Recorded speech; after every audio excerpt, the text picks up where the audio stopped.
YS Jaganmohan అనే నేను జగన్మోహన్ రెడ్డి అనే నేను శాసనసభ సభ్యునిగా ఎన్నికైనందున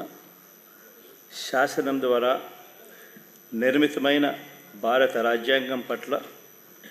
నిజమైన విశ్వాసం విధేయత చూపుతానని,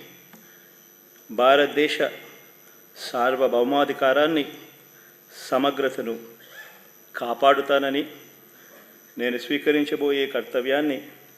శ్రద్ధాసక్తులతో నిర్వహిస్తానని దైవసాక్షిగా ప్రమాణం చేస్తున్నాను. ఆంధ్రప్రదేశ్ శాసనసభ సభ్యుడైన వైఎస్ జగన్మోహన్ రెడ్డి అనే నేను సభా నియమాలకు కట్టుబడి ఉంటానని, వాటిని అనుసరిస్తానని, సభా మర్యాదలను పాటిస్తానని, సాంప్రదాయాలను గౌరవిస్తానని